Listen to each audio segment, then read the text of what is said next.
नमस्कार, आप देख रहे हैं 4 पीएम और मैं हूं आपके साथ निधि तिवारी।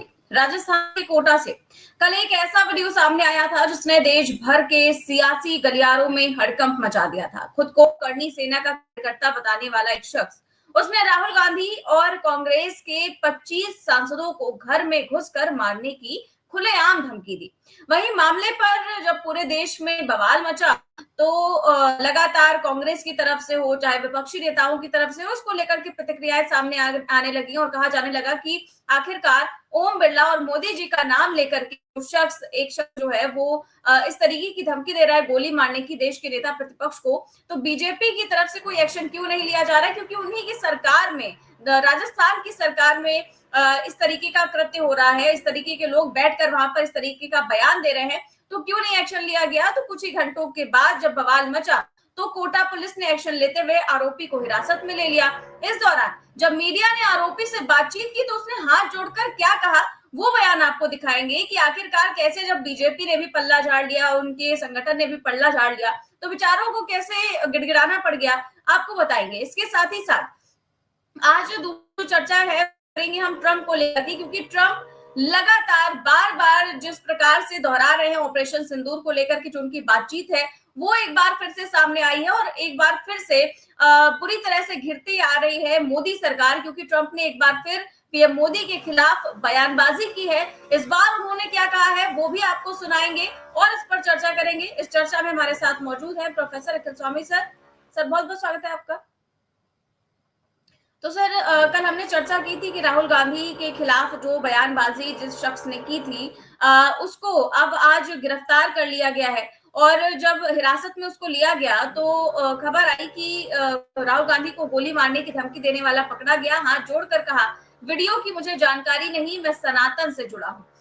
इसके साथ ही साथ ये जो आगे का बयान है उसका ये है कि भास्कर के रिपोर्टर ने जब उससे बात की तो उसने हाथ जोड़कर कहा कि वीडियो के बारे में मुझे कोई जानकारी नहीं है, विपक्षी पार्टियां फेक आईडी बनाकर ये चाल चल रही हैं, मैं तो सनातन से जुड़ा हुआ हूं, देश को हिंदू राष्ट्र बनाना चाहता हूं। ये इनका बयान था कि भाई मेरा इसका कोई लेना देना नहीं है। और वो उसके बाद कहा गया कि बीजेपी और आरोपी दोनों ने पल्ला झाड़ लिया, यानी कि इतनी बड़ी बड़ी बातें की गई, कैमरे पर इतनी सारी बखानी की गई कि भाई हम तो बड़ा मानते हैं ओम बिरला को, पीएम मोदी को, उनको जो भी कुछ कहेगा हम उसको गोली मार देंगे, हम उसके साथ ऐसा हश्र कर देंगे। लेकिन पुलिस की गिरफ्त में आते ही ऐसा क्या हुआ सर कि ये बिल्कुल ही पलटी मार गए?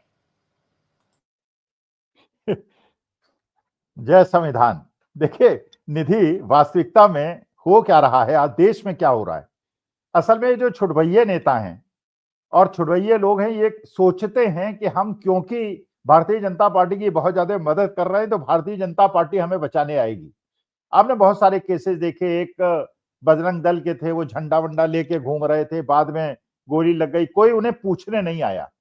जब ये लोग फंसते हैं इन्हें कोई पूछने नहीं आता। और ये एक अच्छी परंपरा है, कम से कम दबाव में इस व्यक्ति की 56 इंच की सानी 24 इंच की हो गई और हाथ जोड़ के ये करनी सेना वाला लोगों से माफी मांग रहा है। देखिए देश के अंदर ये नियम बन जाना चाहिए, irrespective of whoever he is. Akhil Swami भी अगर देश के अंदर हिंदू मुसलमान करे, अगर किसी को मारने की धमकी दे, पुलिस उठा के ले जाए, चौराहों पे खड़ा करे, पूरे बाजार के अंदर उसका जुलूस निकाले, वरना ये लोग हमारी भारत माता को और हमारे देश को कमजोर कर रहे हैं। जब इस प्रकार की बातें करते हैं, जब गला काटने की बात होती है, जब तलवारें बांटी जाती हैं, जब कृपाण बांटे जाते हैं, जब छुरियां बांटी जाती हैं और जय भवानी करके पूरे देश को अस्थिर करने का प्रयास होता है और इन लोगों पर कोई दंड नहीं मिलता है। और देखिए इस मामले में दीपक जो कोटद्वार का लड़का है उसने एक उदाहरण पेश किया है और बाद में उसके ट्वीट भी आ रहे हैं, वो स्टेटमेंट भी दे रहा है, कह रहा है ठीक है मेरा जिम बंद हो गया, मेरे 125 लोगों में से केवल 15 लोग रह गए, लेकिन मेरे को जो काम करना था, जो मैं समझता हूं, फिर भाई गरीब घर से बढ़ा था और मैंने इतना बड़ा अपना जिम बनाया था, तो मैं दोबारा अपना एस्टेब्लिश करूंगा, लेकिन जो मानवता के लिए और भारत माता के लिए मुझे करना है वो मैं करता रहूंगा। देखिए अपने देश को कमजोर करने के लिए, हमारे 142 करोड़ लोगों में भेदभाव डालने के लिए, हमारे देश के अंदर चाहे कोई भी व्यक्ति हो, जैसे यूजीसी बिल में आपने देखा, वो वहां पे बच्चे बेचारे यूजीसी के समर्थन में अपना डेमोन्स्ट्रेशन कर रहे हैं, वहां एक लड़की चली गई, वहां जाके उसने नौटंकी की बिना बात के लिए किसी दलित लड़के से मोबाइल छीन लिया और उसके बाद एक लड़की को उठा के पटक दिया और उसके बाद नौटंकी कर दी और सारी गोदी मीडिया उसको उड़ा रहा है। अच्छा, शाम को 5-6 बजे जाके पुलिस थाने में सारा बवाल मचा दिया, अब वो भी रोती फिर रही है। क्योंकि देखिए, लोग चने के झाड़ पे चढ़ा देते हैं। तो मैं तो अपनी यंग जनरेशन से, अपने यूथ से निवेदन करूंगा, ये चने पे झाड़ चढ़ाने वाले बहुत सारे लोग हैं। कहेंगे तुम्हें नेता बना देंगे, तुम्हें एमएलए का टिकट मिल जाएगा, तुम्हें, अरे वो रमेश विधूड़ी को मिलेगा, वो गिरिराज सिंह को मिलेगा, निशिकांत दुबे को मिलेगा, तुम्हें कुछ नहीं मिलेगा। तुम्हारा घर बर्बाद हो जाएगा, जेल चले जाओगे, जिंदगी भर के लिए तुम्हारा भविष्य खराब हो जाएगा। एक अच्छे नागरिक बनो, भारत भक्त बनो। सनातनी तो मैं भी हूं, लेकिन सनातनी का मतलब पागल थोड़ी होता है। मैं अच्छा सनातनी हूं, मैं शुद्ध सनातनी हूं, सनातन धर्म की सारी मर्यादाओं का पालन करता हूं। जो मुझे सनातन धर्म में सिखाया है, मेरे पितामह ने सिखाया है, जो कुछ मैंने सीखा है उसका पालन करता हूं। और मैं चाहता हूं मेरे देश का जो भी मुसलमान है असली मुसलमान बने, असली इस्लामिस्ट बने, जो सिख है वो सिख बने, जो क्रिश्चियन है वो क्रिश्चियन बने, लेकिन सब लोग भारत माता के हित में काम करें और देश के हित में काम करें। लेकिन अगर आप मेरे देश में विद्वेष फैलाते हो, अगर तुम दलितों के साथ अपमान करते हो और जैसे मध्य प्रदेश में हुआ, मुंह पे पेशाब आदिवासी के करते हो या दलितों को उठा के पीटते हो, तुम्हारे घर बुलडोजर से तोड़ दिए जाने चाहिए। जो भी आदमी छुआछूत को बढ़ावे, देश को कमजोर करे और देश की आत्मा को झकझोरे, उस आदमी को कठोरतम दंड मिलना चाहिए, कम से कम। लेकिन अब देखिए अंकिता भंडारी के साथ क्या हुआ है निधि। अंकिता भंडारी को न्याय मिला है। उसके लिए जिस आदमी को उसकी इंक्वायरी कमेटी का मेंबर बनाया गया है, उसको पद्मश्री दिया गया है और वो आदमी भारतीय जनता पार्टी का सदस्य है।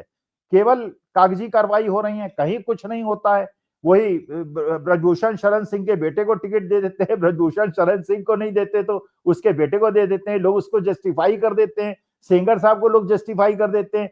तो देखिए, ये तो इरेस्पेक्टिव है। इस मामले में अहिल्याबाई होलकर ने जो किया था, वही उदाहरण भारत को मानना चाहिए, हर आदमी को मानना चाहिए कि अगर बेटा भी, अहिल्याबाई होलकर जी का बेटे ने भी गलत काम किया था तो उसको हाथी से रौंदवा दिया था। ऐसे उदाहरण देश के अंदर पेश होने चाहिए। मेरा तुम्हारा कुछ नहीं। धर्म के लिए जो भगवान कृष्ण ने कहा था, जब अर्जुन को उन्होंने कहा था, गीता का उपदेश दिया था, ये तुम्हारे पितामह नहीं है, ये तुम्हारे भाई नहीं है, ये तुम्हारे कजिन्स नहीं है, ये अधर्म का साथ दे रहे हैं। इन्होंने द्रौपदी का चीरहरण किया था, इनका वध करो, इन्हें खत्म करो, क्योंकि ये धर्म का नाश करने वाले लोग हैं। तो जो भी भेद डालता है, जो भी अधर्म का साथ देता है, हमें धर्म के लिए, अपने देश के लिए, और मैं एक चीज कह रहा हूं, सबसे ऊपर सर्वोपरि क्या है? भारत माता। और भारत माता के लिए अगर कोई भी भारत माता के हितों के खिलाफ काम करता है, देश को अंदर से कमजोर करता है, उसको कठोरतम दंड मिलना चाहिए। ये आदमी कितने भी हाथ जोड़े। अब कम से कम एक अच्छी खबर है निधि, पूरे देश के अंदर लोग जवाब देने लगे हैं। वो हुआ उत्तराखंड में, एक नेगी लड़की है, उसके साथ भी हुआ, एक और जिम मालिक हल्द्वानी के अंदर, उसके साथ भी हुआ, कोटद्वार के अंदर भी हुआ। अब जनता जवाब देने लगी है। वहीं देहरादून में जब एक मुसलमान लड़के के साथ इस प्रकार का आक्रमण हुआ तो लोगों ने प्रतिवाद किया, लोग उतर आए उससे लड़ने के लिए। यही होना चाहिए। मेरे को देखिए, कोई लड़का किसी लड़की से बदतमीजी कर रहा है, कोई एक दबंग आदमी किसी कमजोर आदमी से कर रहा है, बुढ़ा हूं, ताकत नहीं है, मारा जाऊंगा, जानता हूं, लेकिन मैं उसका विरोध करूंगा। अगर एक बस के अंदर ही बताइए, अगर 40 लोग बैठे हुए हैं और 4 लड़के आके किसी लड़की को छेड़ते हैं, तो बाकी लोग जो खड़े रहते हैं और मुंह बंद करके खड़े रहते हैं और प्रतिक्रिया नहीं देते हैं, तो क्या वो कौरवों जैसा अंत उनका नहीं होगा?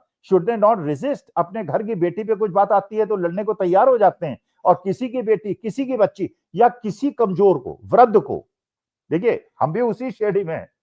और मैं तो यही बात कहते रहा, जब मैं मोदी जी का विरोध करता था, भारतीय जनता पार्टी का विरोध करता था, लोगों ने बड़ी गालियां दी, जो मारने की धमकी दी। मैंने कहा देखो ऐसा है, मेरी वही स्थिति है जो एक बेचारी नारी की होती है। क्योंकि देखिए, एक भगवान ने नारी को एक ही चीज में कमजोर बनाया है, शारीरिक शक्ति में। इसके अलावा नारी हर चीज में सुपीरियर है मेल से। दिमाग में, घर को व्यवस्थित करने में, संस्कारों में। सनातन धर्म अगर चल रहा है निधि, तो मेरी बात मानो न मानो, 90% औरतों की वजह से चल रहा है। अगर ये पुरुषों के हाथ में सनातन धर्म की कमान आ जाए, ये उसको दारू में और मुर्गे में और गंदगी में उतार दें, तो ये औरतों की वजह से, महिलाओं। लेकिन शारीरिक शक्ति भगवान ने उनको नहीं दी है, उसका दुरुपयोग करोगे। अगर मैं वृद्ध हूं, अगर मैं बुजुर्ग हूं और मेरे में ताकत नहीं है, न मैं गुंडे हैं, न बदमाश है, न तलवार है, न कुछ है, और मैं अगर ये कहता हूं कि देश के अंदर एकता स्थापित करो, हिंदू मुसलमान सिख ईसाई की बात मत करो, लोग इसलिए मुझे मारने की बात करते हैं कि साहब तुम मुसलमानों के हित में क्यों बोलते हो। मैं मुसलमानों के हित में नहीं बोलता। अगर कोई मुसलमान के 4 गुंडे किसी हिंदू आदमी के साथ भी करेंगे तब भी मैं उसका विरोध करूंगा। किसी भी कमजोर आदमी को, किसी को भी नहीं सताया जाना चाहिए। अगर सताया जाएगा तो हम सबका ये नैतिक कर्तव्य है कि भारत माता को मजबूत करने के लिए उसका विरोध करें।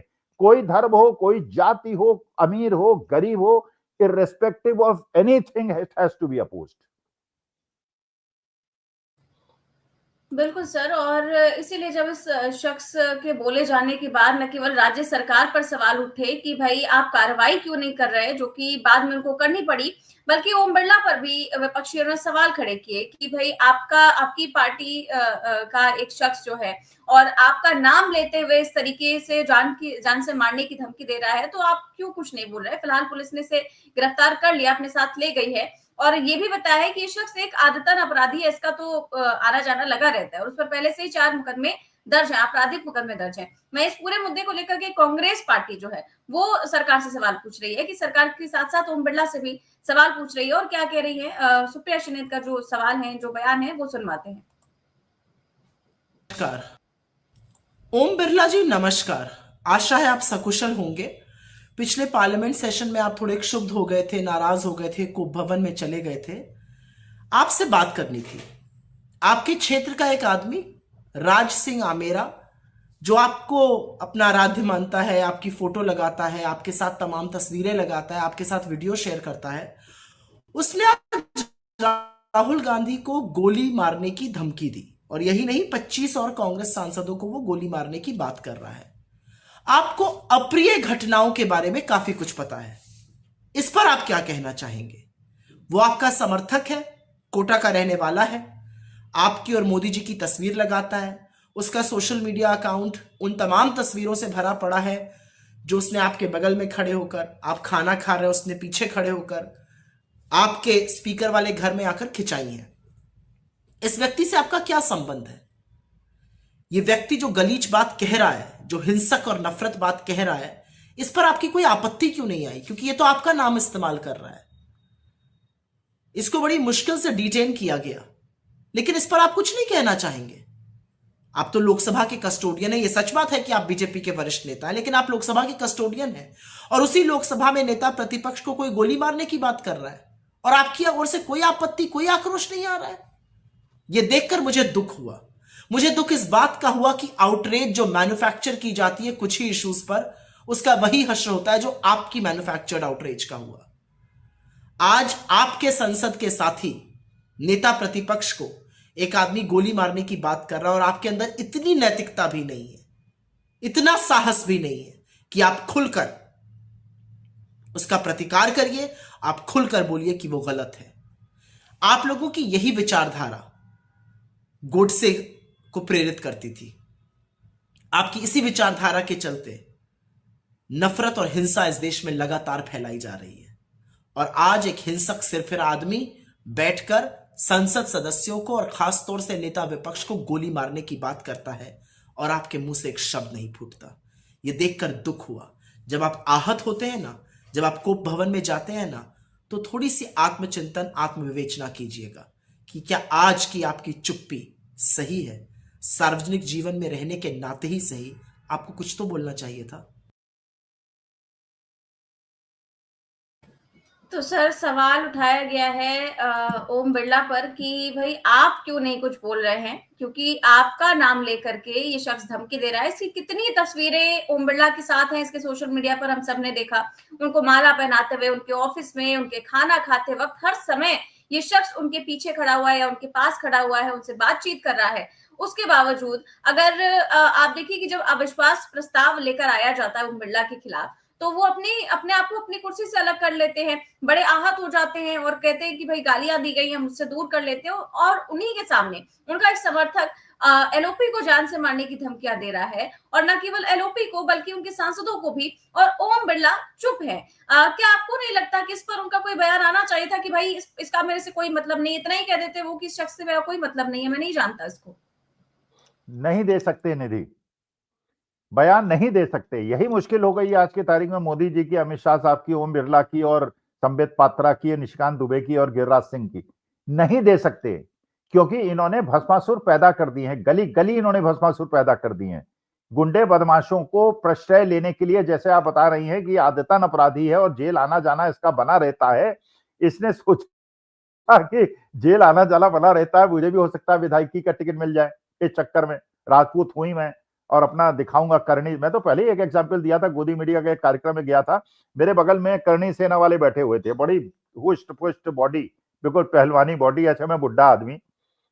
तो ऐसे ही जब यूजीसी बिल की बात आई तो मैंने कहा कि भाई हम जो है, अगर मुगलों पे ये समझ के कि मुगलों ने हम पे अत्याचार किया है और उसका बदला आप आज के अब्दुल से लेंगे और रहीम से लेंगे, वो बेचारे जिनका मुगलों से कोई लेना देना नहीं है, उसकी 15 पुश्तें बीच में निकल गई, तो ये दलित हम सवर्णों से बदला क्यों नहीं लेंगे? फिर हमारे पास जस्टिफिकेशन क्या होगा? भाई पुरानी बातों को भूल जाओ, मुगलों ने हिंदुओं के साथ किया, सवर्णों ने दलित, ये सब भूल जाओ, फॉरगेट एवरीथिंग। अभी प्रोफेसर रविकांत के साथ में एक डिस्कशन कर रहा था, वो कह रहा था साहब हम नहीं चाहते, हम पुरानी बातों को कुरेदना नहीं चाहते, लेकिन अब बंद कर दो, अब ये छुआछूत बंद कर दो, अब ये भेदभाव बंद कर दो, यही होना चाहिए, पास्ट को भूल जाइए। तो मैंने कहा कि मैं हाथ जोड़ के दलितों से ये माफी मांगने के लिए भी तैयार हूं कि मेरे पूर्वजों ने गलती की है और उसका हम प्रायश्चित करने को तैयार हैं। कहते हैं अच्छा, आप अगर यहाँ डिबेट में ना होते और सीनियर ना होते, अरे मैंने कहा ये गुंडागर्दी करोगे भाई, मैं माफी मांग रहा हूं, तुम माफी मत मांगो। मुझे लगता है कि अत्याचार हुआ है, इससे कोई डिनाई नहीं कर सकता। ये भी मैं मानता हूं कि भैया हम सब भगवान की औलाद हैं, जितने भी सनातनी अपने को मानते हैं, हम सब भगवान की औलाद हैं। तो जब हम ब्रह्म हैं, वो परम ब्रह्म है और हम उसी के अंग हैं, तो हम कहाँ ऊंच हुए, कहाँ नीच हुए, कौन ब्राह्मण हुए, कौन ठाकुर हुए, कौन कहाँ जन्मा, किस परिवार में जन्मा, ये मेरा दोष थोड़ी है। अगर मान लीजिए इमेजिन करके मैं अगर बाबा साहब भीमराव अंबेडकर की तरह मेरा जन्म हुआ होता और मुझे पानी न पीने दिया गया होता और घड़ा फोड़ दिया जाता, या मुझे कहा जाता कि चप्पल अपने हाथ में लेके चलो और कुर्सी में मत बैठो, तो मानी बात है मेरी आत्मा हाथ होती। तो देखिए सीधी सी बात है, कोई छुआछूत नहीं होनी चाहिए, कोई भेदभाव नहीं होना चाहिए। हम 142 करोड़ लोग एक परिवार हैं और इस प्रकार के गुंडे बदमाश जिन्होंने कानून को अपने हाथ में ले लिया, लेकिन भारतीय जनता पार्टी ने जो भस्मासुर पैदा किए हैं, अब उनको रोकने की औकात इनकी नहीं है। जिस दिन ये रोकना चाहेंगे, भस्मासुर इन्हें निगल लेंगे। बिल्कुल आपने ठीक बात कही सर। इसीलिए जब इस तरीके के कोई बयान आते हैं, कोई नफरती भाषणबाजी होती है, तो किसी का कोई बयान सामने नहीं आता है, जबकि सबसे पहला कर्तव्य है कि बीजेपी या सरकार को इस मामले में कोई बयान देना चाहिए। अब बात करते हैं सर मोदी जी के खास दोस्त ट्रंप की, जो लगातार बयानबाजियां तो करते ही रहते हैं और एक बार उन्होंने फिर से दोहराया कि भारत और पाकिस्तान को उन्होंने कैसे ट्रेड डील का डर दिखा करके युद्ध रुकवाया, कैसे फाइटर जेट्स गिरे, क्या कैसे उन्होंने धमकाया, सब कुछ उन्होंने बताया। पहले उनका छोटा सा बयान है, वो सुनवाते हैं।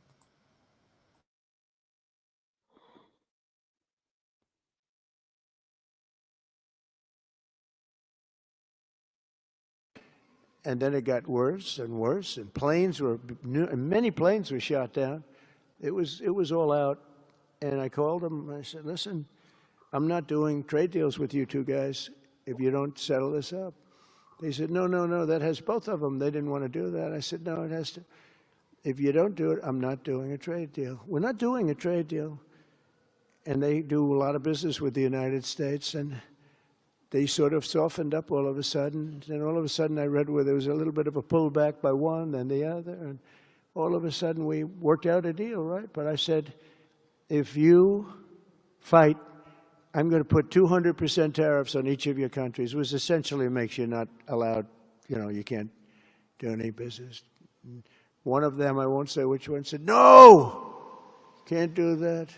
They both wanted to fight. But when it came to money, nothing like money. When it came to losing a lot of money, they said, "I guess we don't want to fight." And we solved that deal, and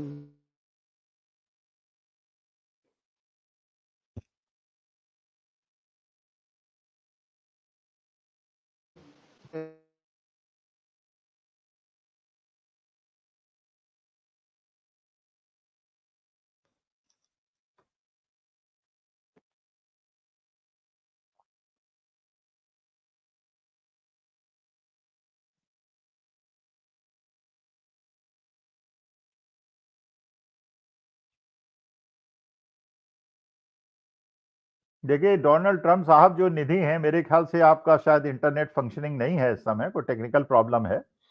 ये Donald Trump साहब जो कह रहे हैं, ये हमारे देश के साथ, मोदी जी के साथ अन्याय कर रहे हैं।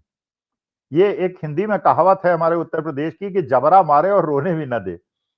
भाई, जब मोदी जी ने सारा सरेंडर कर दिया है, जब आपकी ट्रेड डील आपसे ट्रेड डील कर ली है, आपके देश से निर्यात होने वाली चीजों पे 0% टैक्स कर दिया है, जब अपने देश से आपके यहाँ भेजने वाले टैक्स को 18% कर दिया है, जब आपके कहने पर हमने रूस से तेल खरीदना बंद कर दिया है, जब आपके कहने पे हमने ईरान से तेल खरीदना बंद कर दिया है, उसका फायदा चीन ने उठा लिया है। वो रूस से $11 पर बैरल सस्ते दाम पे तेल खरीद रहा है।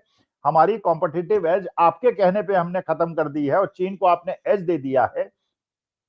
जब ट्रंप साहब सारी बात मोदी जी आपके आपके सामने समर्पण होते चले जा रहे हैं, झुकते चले जा रहे हैं, तो इस प्रकार के स्टेटमेंट देके हमारे मोदी जी की प्रतिष्ठा को आप क्यों गिरा रहे हैं? भाई, आप क्या चाहते हैं? मोदी जी ने सरेंडर कर तो दिया, ब्रिक कंट्रीज से अब वो कॉपरेशन नहीं कर रहे हैं, जो आप कहते हैं वो मान जाते हैं, आपके बात का प्रतिवाद भी नहीं करते। आप 70-80 बार कह चुके हैं, अब आप कह रहे हैं कि साहब हमारे हिंदुस्तान के फाइटर प्लेन्स गिरा दिए थे और उसके बाद मैंने कहा और उससे डर के तो उन लोगों ने युद्ध समझौता कर लिया था।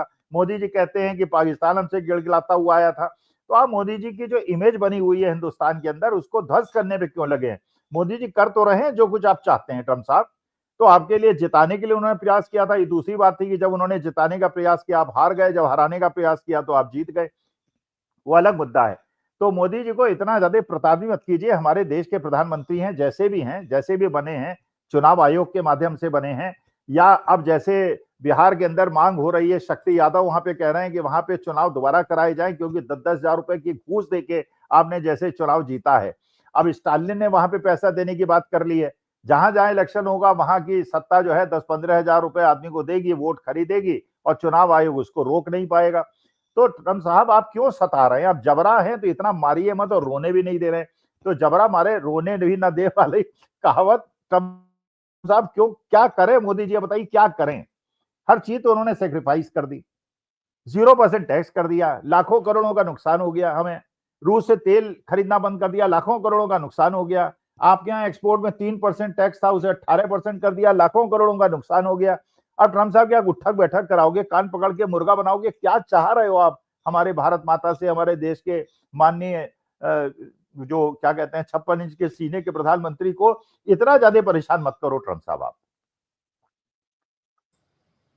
बिल्कुल सर, और यही परेशानी इतनी ज्यादा बढ़ गई है कि ये अब भारत देश तक पहुंच चुकी है और इसीलिए अब जो विपक्षी दल है उन्होंने इस पर सवाल उठाते हुए लिखा है कि मैंने भारत और पाकिस्तान के नेताओं से फोन पर कहा कि अगर तुम लड़ोगे तो मैं 200% टैरिफ लगा दूंगा। जैसे ही पैसों पर बात आई, दोनों देशों के नेताओं ने कहा कि हम लड़ना नहीं चाहते। मोदी जी को जवाब देना चाहिए कि आपने देश के सम्मान का सौदा क्यों किया और आखिर आप ट्रंप से डरते क्यों हैं। इसके अलावा उन्होंने फाइटर जेट्स को लेकर भी बात की ट्रंप ने और कहा कि भाई 11 फाइटर जेट जो है वो गिरा दिए गए थे। तो इसीलिए अब इस पर अखिलेश यादव ने लिखा है कि क्या डील ने मुंह पर सील लगा दी है, या तो बात साफ की जाए कि क्या हुआ था या बाहरी हस्तक्षेप के दावों को खारिज किया जाए। भाजपाई राजनीति ने अब क्या संप्रभुता को भी गिरवी रख दिया है। देश के नागरिकों, किसानों, कारोबारियों और मजदूरों का हित तो भाजपा सरकार ने इस डील के माध्यम से पहले ही गिरवी रख दिया है। जब देश में न खेती होगी, न कारखाने मिले चलेंगी, न छोटे बड़े उद्योग, तो आम जनता को काम रोजगार कहां से मिलेगा? युवक युवतियों का भविष्य कैसे बनेगा? ये देश के सम्मान का मामला है। स्पष्टीकरण अपेक्षित है, यानी कि वो स्पष्टीकरण मांग रहे हैं, लेकिन स्पष्टीकरण आप जानते हैं कि इस सरकार में कितना मिलता है, कितना नहीं मिलता है। इस बीच ट्रेड डील को लेकर के जो तमाम सवाल उठाए राहुल गांधी ने, उन्होंने इसको लेकर के एक और वीडियो जारी किया है। उनका भी वीडियो दिखाते हैं जो कि बहुत महत्वपूर्ण हो जाता है। उन्होंने किसानों की बात की है, उन्होंने युवाओं की बात की है, क्या कुछ कह रहे हैं इस ट्रेड डील के माध्यम से भारत को क्या नुकसान हुआ है, मोदी सरकार ने जो ये ट्रेड डील करी है उसको उससे किसानों को क्या नुकसान हुआ है, वो दिखाते हैं। A jujitsu analogy in my parliament speech. And the reason I use the idea of grips and a choke is because these exist in the sport of jiu-jitsu and it's how you control an opponent in jiu-jitsu. But they also exist in the political realm.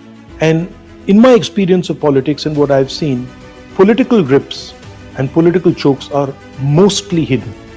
The average person can't see them. And you have to look carefully to see where the choke is being applied, where the grips are placed. So that was the idea behind using this. It expressed very powerfully what our Prime Minister is going through. On one side, you have the Adani case, criminal case, where there is a case in the United States against Mr. Adani. On the other side, there is the Epstein scandal, 3 million files not released. We all know that Hardeep Puri is involved in the files. We know Mr. Anil Ambani is involved in the files. And we also know that the Prime Minister's name appears and the Prime Minister is most likely involved in the file. On the other side, there is China. And the example of the book that I gave in Parliament, Mr. Naravani's book. So on one side, there is the Chinese who is sitting in our border, and on the other side, there's the United States. And our Prime Minister is torn between these grips. He's trapped. Everybody knows it. Everybody can see it. The problem is that the real grip on Mr. Narendra Modi is the fake image that he has built. That has been built for him, an image that has required huge amounts of money. The key to that image is now in the hands of the United States, and that's why Indian farmers are going to suffer. Indian textile is going to suffer. We'll be forced into buying imports from the United States, $100 billion of imports every year. That is 3 times what we currently buy. But most important is the data. The fact that our data is being handed over by Mr. Narendra Modi to American companies, to the United States for a pittance. And mark my words, we are going to become a data colony. Why did a country the size of India hand away everything, including our data, including our textile industry, including our entire agricultural sector? For what and why? And the answer is in the grips and the choke that is applied on the Prime Minister. तो ये पूरा video sir आपने सुना, और राहुल गांधी ने केवल एक मुद्दे को नहीं उठाया, बल्कि इतने दिनों में उन्होंने संसद में जो जो मुद्दे उठाए थे, जिन जिन चीजों पर बात की थी, ग्रिप पर बात की थी कि कैसे जकड़ लिया है मोदी जी की गर्दन को ट्रंप ने, उन सारी चीजों पर बात करते हुए एक बार फिर से कह दिया। और आप देखिए कि बार बार राहुल गांधी के खिलाफ चाहे एफआईआर कराना हो, चाहे उनको धमकी देना हो, तमाम चीजें हो रही हैं। और यहाँ तक कि उनको कहा जा रहा है कि नक्सलियों से संबंध है, भारत के सबसे खतरनाक व्यक्ति हैं। उसके बावजूद वो बार बार वीडियो जारी कर करके मोदी सरकार के मुंह पर जो तमाचा जड़ रहे हैं, उस पर क्या कहेंगे आप? देखिए, राहुल जी ने 2 बातें तो कह दी, एप्स्टीन फाइल पे कह दी और ट्रेड डील पे बात की। 2 बातें भूल गए। असल में मोदी जी केवल 2 तरफ से नहीं फंसे हैं, 4 तरफ से फंसे हुए हैं। 2 तरफ राहुल जी ने बता दिया। तीसरा बताइए, निखिल गुप्ता ने, जो एक बिजनेसमैन था अमेरिका के अंदर, गुरवंत सिंह पन्नू के ऊपर जो अटेम्प्ट टू मर्डर हुआ था, उसमें जब वो गिरफ्तार हुआ, उसने अमेरिकन पुलिस से कहा कि मेरा इससे कोई लेना देना नहीं है। भारत सरकार ने भी कहा, हमने भारत सरकार की बात मान ली। अब निखिल गुप्ता ने वहां पे कन्फेस कर दिया है कि हाँ, उसमें उसका हाथ था, और जिस आदमी को उन्होंने सुपारी दी थी वो अमेरिकन ही एजेंट था, और उसने इस चीज को डिस्क्लोज कर दिया। ये भी निखिल गुप्ता ने कहा कि जो हमारे देश का रॉ का एक ऑफिसर था वो उसके संपर्क में था। इसका मतलब यह है कि कहीं ना कहीं घर में घुस के मारेगा का जो तकिया कलाम ढूंढा गया था, वो निर्झर के ऊपर, जैसे कनाडा के अंदर उसका मर्डर हुआ था और अमेरिका के अंदर। भाई देखिए निधि, किसी दूसरे देश के सिटीजन को उसके घर में घुस के मारने का अधिकार किसी को भी नहीं है, वरना अमेरिका या कनाडा या ताइवान, कोई कंट्री हम लोगों में से किसी को अपना दुश्मन बता देगा और हमारे हिंदुस्तान में आके मार जाएगा, कहेगा हम घर में घुस के मारते हैं। अरे यार, तो उस देश के प्रधानमंत्री, राष्ट्रपति से बात करो, उससे निवेदन करो, वो एक्शन लेगा। लॉ एनफोर्सिंग एजेंसी वो है, वो एक मामला फंसा हुआ है। चौथा मामला जो फंसा हुआ है, जिससे लाखों करोड़ों का रुपए का नुकसान होगा देश का, मैं बार बार एम्फसाइज कर रहा हूं, ट्रेड डील से जितना नुकसान होगा उससे 10 गुना ज्यादा उससे नुकसान होगा। भाई, जो रूस से आप तेल नहीं खरीदेंगे, ईरान से आप तेल नहीं खरीदेंगे, जो कि दोनों देश आपके पास हैं और सस्ता दे रहे थे, अब आप खरीदेंगे दूर से। और चाइना को रूस $11 पर बैरल का डिस्काउंट दे रहा है।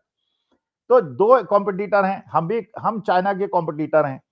जिस चीज पे उन्हें 15% का 11% तो उसे डिस्काउंट मिल रहा है, और 4-5% का उसको एडवांटेज होगा ट्रांसपोर्टेशन कॉस्ट पे और रिफाइनिंग कॉस्ट पे। 15% के एडवांटेज जो आपका कॉम्पिटिटर बैठा है, तो आपकी इंडस्ट्री तो वैसे ही ठप हो जाएगी। तो अगर ये निखिल गुप्ता वहां अप्रूवर बन गया, स्टेट अप्रूवर बन गया, और उसने अंदर की कलई खोल दी, तो देखिए, लेकिन मुश्किल क्या हो गई है, किसी की सीडी और किसी के इतने नाजुक चीजें अमेरिका, तभी वो बार बार कहता है चाहूंगा तो मैं आपका करियर खराब कर दूंगा, चाहे तो मैं आपका सब कुछ खराब कर दूंगा। अब जो करियर खराब करने की धमकी दे, वो सुधांशु त्रिवेदी और संबित पात्रा थोड़ी बेचारे सवाल पाएंगे गोदी मीडिया के माध्यम से। देखिए, सच्चाई तो बाहर आ ही रही है और देश की जनता समझ भी रही है। लेकिन मैं तो देश की जनता से केवल ये हाथ जोड़ के प्रार्थना करता हूं, भैया गोदी मीडिया मत देखो, तुम्हें गुमराह कर रहा है, तुम्हें गलत डायरेक्शन में ले जा रहा है, गलत देश को गलत डायरेक्शन में ले जा रहा है।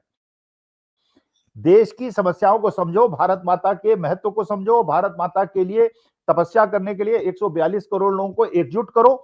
और जो आदमी सरेंडर कर रहा है, हमारे देश के किसी प्रधानमंत्री ने सरेंडर नहीं किया है। और मोदी जी फंसे हुए हैं बेचारे, बहुत बुरी तरह फंसे हुए हैं, डोवल साहब भी फंसे हुए हैं और पूरी तरह से सरेंडर मोड में हैं। और इसीलिए हमने ब्रिक कंट्रीज से दुश्मनी मोल ले ली है, रूस से दुश्मनी मोल ले ली है, चीन से दुश्मनी मोल ले ली है और अमेरिका के गोद में जाके बैठ गए, जो बिल्कुल विश्वसनीय नहीं है। और उसने जबरदस्ती हमसे 11-15% का तेल पे नुकसान पहुंचा के हमारी इकोनॉमी को भी बर्बाद कर दिया, ट्रेड डील से भी बर्बाद कर दिया है। और वो ऑर्डर वो बनाते हैं, हम केवल उस पर सिग्नेचर करते हैं और गोदी मीडिया के माध्यम से देश के लोगों को बताते हैं कि ये डील हमने कराई है। जैसे हुआ ना एक बार निधि, क्या हुआ कि एक राजा था तानाशाह, वो तीर चलाता था। अच्छा, तीर चलाता था तो जहां तीर चलाता था सही निशाने पे लगता था। तो लोगों ने कहा यार राजा का तो निशाना बड़ा सही है। उसके माताओं से पूछा यार राजा का इतना सटीक निशाना है? कहता नहीं, राजा जो है पहले तीर चला देता है और जहां तीर लग जाता है उसके चारों तरफ गोला हम बना देते हैं और कहते हैं कि राजा का निशाना जो है बिल्कुल निशाने पे लगा है। तो वही स्थिति आज गोदी मीडिया की है। जो भी मोदी जी करें, अगर मोदी जी सरेंडर पूरी तरह से कर देंगे और कह देंगे कि ठीक है हम लीज पे देते हैं हिंदुस्तान को। अडानी जी फंसे हुए हैं, एप्स्टीन फाइल में लोगों के नाम आ रहे हैं, अभी तो 5% फाइल खुली है।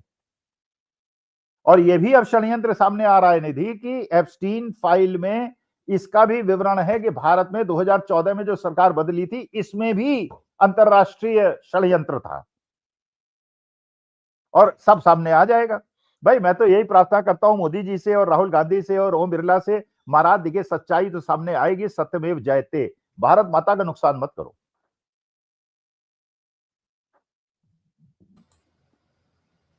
बिल्कुल ठीक बात कही सर आपने। बहुत बहुत शुक्रिया आपका आज की चर्चा के लिए। तो आप देख रहे थे आज की चर्चा, कैसी लगी आपको हमें कमेंट बॉक्स में अपनी राय जरूर दें। चैनल को सब्सक्राइब भी करें और ज्वाइन भी करें। नमस्कार।